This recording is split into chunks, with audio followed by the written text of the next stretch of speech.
Hello, I'm Dr. Gloria Horsley. And I'm her daughter, Dr. Heidi Horsley. Heidi and I want to welcome you to Open to Hope Conversations, the podcast. We believe that the greatest gift you can give yourself after a loss is hope, using this moment to connect with others who have not only survived but thrived. So let's get started.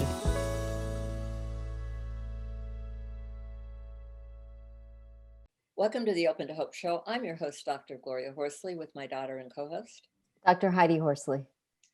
Well, Heidi, people want to know about grief and loss and how to deal with it. And we've got a guest on today. It's going to be great. We're going to talk about grief and a spiritual quest.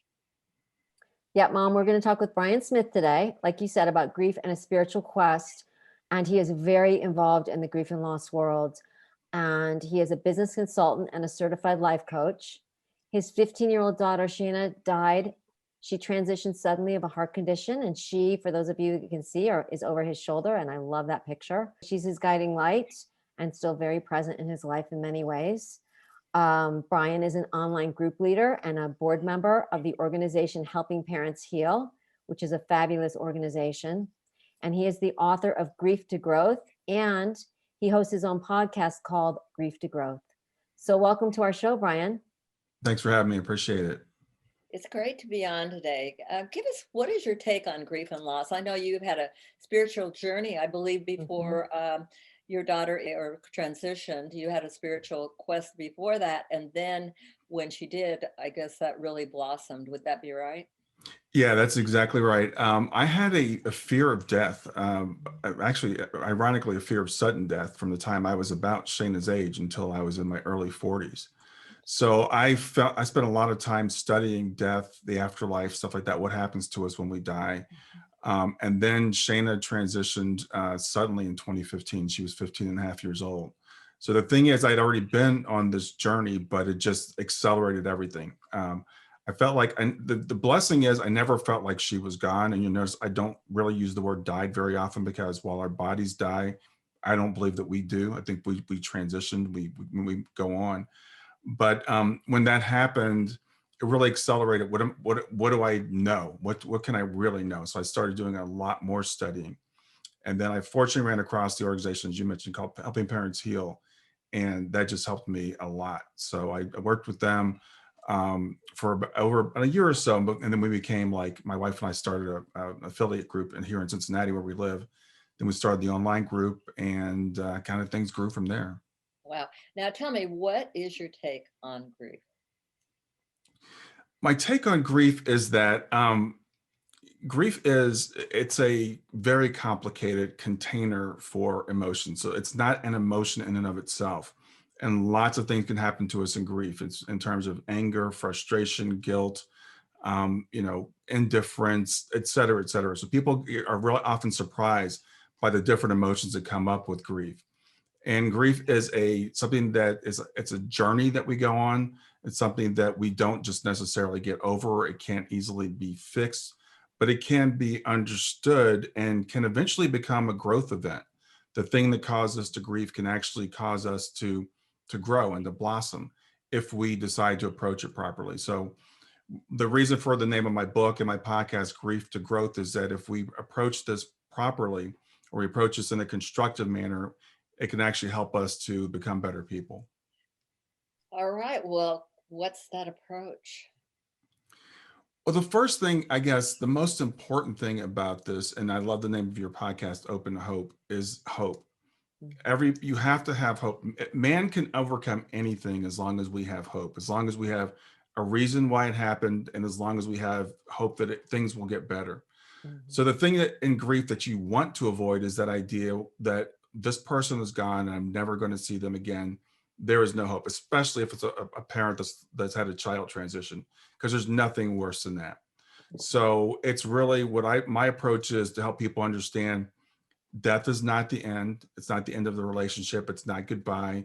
We're going to see that person again. We can continue to have a relationship with them even now.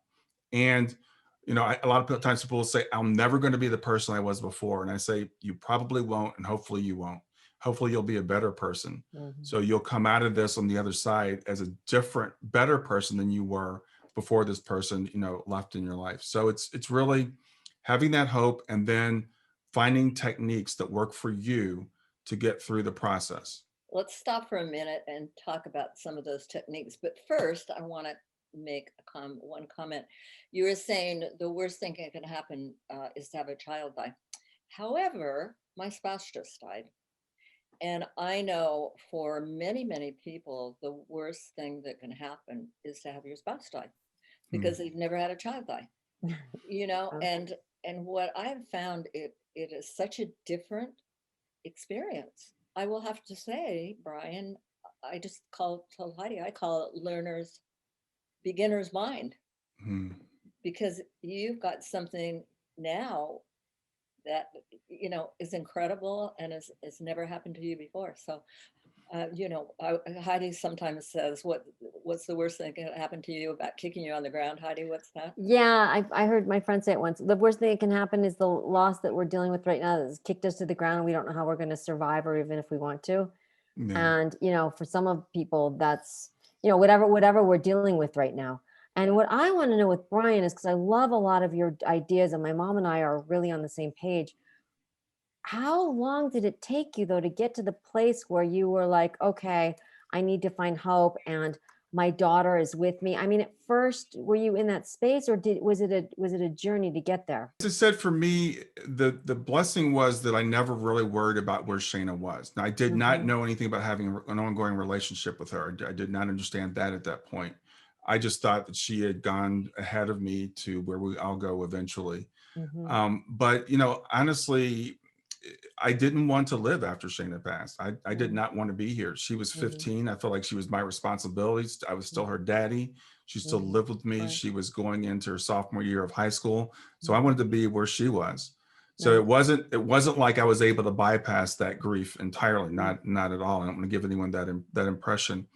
But I knew that I had to figure out a way. I have another daughter. I have my wife that I needed to be able to Mhm. be here for, and I needed to be able to live my life, you know, in a productive way. So I had a medium tell me a few months after Shayna passed that Shayna said, "This is the way it has to be," Mhm. and that this was planned. And so if this was planned, then what am I going to do with it? So Mhm. that's what really got me figuring out, okay, what works for me. And as I said, it's different for everybody. This is what I choose to believe. I choose to believe that the things that happen in our life happen for a reason. Mhm. And so you can choose not to believe that, and you can choose to be a victim and say this is bad luck, or God doesn't love me, or it was karma, or you know, I did something to deserve this. That's a choice also. But if you choose that this happened for a reason, then you've got to find out, okay, what am I going to do with it, and what is the reason why it happened? Well, and like you said, Brian, you have two daughters, and you have one that's physically here, and a wife. And you know, I know when my brother died, I'm thinking of your daughter now. My biggest fear that was that my parents weren't going to take care of themselves, and that something was going to happen. Yeah. You know, I mean, because I'd lost a sibling, I didn't want to lose anybody else. I mean, so it's such a service to me that my parents cared enough to say, okay, we're in hell, but we've got to figure out how to get out of this place, because we still have children that depend on us and need us. Yeah, that's a really good point. And I have to say, you know, I said a lot of things early after my daughter passed in front of my other daughter that I probably shouldn't have said. Like, I don't want to be here. You know, I don't want to live, you know, for a long time. And when you have other kids, you've got to really watch that around them, you know, to make them feel like they're still important to you, also. But it's Mhm. also a very normal thing when parents Yeah. have a child transition. And I want to correct something I said earlier, because we shouldn't compare grief. So I didn't mean to say this is the worst thing that could happen to someone. Maybe I should say it's the worst thing that can happen to a parent. Mhm. It's our worst. It's a parent's worst nightmare. And the reason why I say it's the worst thing is because it's out of order. Right. When we expect our grandparents to die, I just lost an uncle last week, but he was 77 years old. Mhm. I don't grieve him the same way I grieve my 15-year-old daughter, because she was supposed to live, you know, longer than I do. Right, of course, of course. Totally. I think There's that's another normal. thing I want to point out to our audience right now, is that you and your wife started these things together. There is a myth out there that everybody's going to get divorced, and it Mm. really scares a lot of bereaved parents. Yeah, you know, I had a friend, a well-meaning friend, not too long after my daughter passed. She said, you know, this is really terrible. And you know, like 85% of people that have a child transition get divorced. That is a myth. It's not true. So I want to put that out for people. That was something that was a misunderstanding. It came about like in the 1960s. Mhm. Um, I was fortunate enough that my wife and I, even though she was not on the same spiritual journey I was before Shayna passed, she quickly got on the same, we were quickly got on the same journey. And helping parents heal helped with that a lot by helping bring us together, and help. We started studying the same things and listening to the same podcasts and reading the same books. And that's very, very helpful if you can do that. Now, tell us, what are some of the techniques? If I've recently lost a loved one, what are some of the techniques that you maybe have used in the past or are using now still, or give us a little take on that?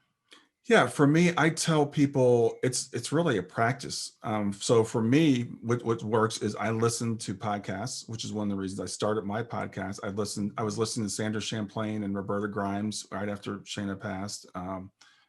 Seek Reality and We Don't Die Radio. That's very helpful because early in the grief process, most people can't read. You just can't focus. Your mind's so foggy. So podcasts are helpful. I listen to books. I read books that are life affirming, that talk about the afterlife. I study near-death experiences. Been studying those for a long time. So those things that put you in the proper mindset. Mindfulness practice. A lot of people don't like the word meditation, but find some sort of practice that you can do on a daily basis to get your mind right, to reset your mind. Relaxation techniques. So a meditation, a gratitude practice. And this is one that freaked me out when people talked about it. I'm like, what do I have to be grateful for? My daughter just passed away. But just little things. I have a practice before I get out of bed every morning. I think of 3 things that I'm grateful for. And it could be something as simple as I have heat in my house, or I'm able to breathe, or I'm going to able to go for a walk. Exercise is really important. You've got to take care of your body. So for me, it's a 7-mile walk. I take a 7-mile walk every morning. Wow, that's a big one. Yeah, that's Not great. fast. Yeah, and it could be a 15-minute walk, but just being outside in nature is helpful. And for me, that's also I combine that with meditation time, because I walk in silence sometimes, and I combine that with listening to podcasts or listening to helpful books. So if I want to get my walk in, I do it first thing in the morning, and I listen to my podcast or listen to a book or whatever to set my mind right for the day. And I do that on a daily basis. So those are some of the things that work. And it's interesting. I interviewed a young lady who everybody told her all these things she should do, and nothing was working for her. And she decided she was going to try weightlifting. So she started lifting weights, and that helped her get through her grief. There's something about the counting of the sets and the control of her body, and that's what worked for her. So you have to try different things and figure out what it is that works for you. But those are some general things that people can try. I love one of the things you just said, which is walking silently. I mean, that's so simple. I mean, that can be your meditation, walking, A walking meditation. just It's thinking really, about your feet touching the ground and yeah. step by step. It's really a practice, and it's something anybody can do. So when I say that, I mean, as you just said, think about your feet touching the ground, listen to the birds around you, whatever. And then the other thing is, I'm a busy person. I'm kind of got a monkey mind to begin with. So when I'm walking, a lot of times I'll be thinking about the past, or I'll be thinking about what do I have to do when I get home. So one of my practices is just to stay in that moment and say, I'm just going to be right here, right now. So that's a practice that everybody can do if you can't sit for 20 minutes or 30 minutes. That's a good one, because if we get ahead of ourselves in our minds, we start to get stressed out. Yes. So I like that, to pull yourself back into the present when you're going there. And, grief and trauma, as you know, Brian, it gets trapped in our bodies. The way that my brother died, I kept revisiting that traumatic way. And I found, like you said, that walking was so important, just to move all of that out of our systems. Yeah, I actually just did an exercise, their RRGT, Repair Attachment Grief Therapy, which is a bilateral, and the woman I did it with uses bilateral stuff while you're going through it. Yeah. So it's really good to get rid of that trauma. But it was funny because when we were doing this, she goes, walking is bilateral because it's left, right, left, right. So that actually just walking itself can be very helpful. Yeah, that's right. That's a very good point. So it's been 6 years since your daughter died, right? Is that It'll right? be 6 years in June. Yeah, I just wanted to put that out there for people because it is a journey. It is. As I said, everybody's journey is different. Everybody takes a different amount of time. I just talked to a woman, it was 18 years after her son passed before she really started processing her grief. So some people, it could be as long as that. For me, I was like, I just got to jump into this because I think the thing about grief is we have to face it and we have to process it, and we can try to push it off, but if we try to push it off, it's gonna come up at some point. Mhm. So yeah, I tell people, don't try to compare yourself to anyone else. We're all going to take our journey at our own pace. But for me, I had a head start, and I've had just incredible help along the way. The synchronicities, the people that I've met, the things that have come to me because I think I've been open to that has just really kind of accelerated that. Yeah, I love it. There is an online group on Facebook, and if you go to Okay, Facebook and just search for Helping Parents Heal, and they have meetings, usually one or two a week. that's great. So it's a great resource for parents. It's all free. Have nationally people that have written books and healers, mediums, etc., that will come and volunteer their time for the organization. So for any parent out there, look up helpingparentsheal.org is the website, or go to Facebook and look up Helping Parents Heal and join the group. Where can people find you and your podcast and Okay, my podcast is Grief to Growth. It's Grief, the number two, growth. That's also the title of my book. And my website is also grief, the number two, growth.com. And on my website, you can see about my services. You can find out more about my book. And of course, the podcast is available wherever you get your podcasts. Great. Well, thank you so much for being on the show today, for all the work you're doing to help parents and for telling your story. It's awesome. Well, thanks for having me, and I appreciate everything you guys are doing. Thank you, Brian. You are definitely an example of grief to growth. I love that that is the name because you are a living example of that. So thank you so much. And Heidi and I want to thank you all for joining us on this show today, and keep it up and keep your spirit in this grief and growth. And Heidi and I always want to remind you that if you've lost hope, please lean on ours until you find your own, and God bless. I'm Dr. Heidi Horsley. You have been listening to Open to Hope, the podcast. You can follow Open to Hope on Facebook, Instagram, and Twitter. To learn more, visit us at opentohope.com and go to Apple Podcasts to subscribe.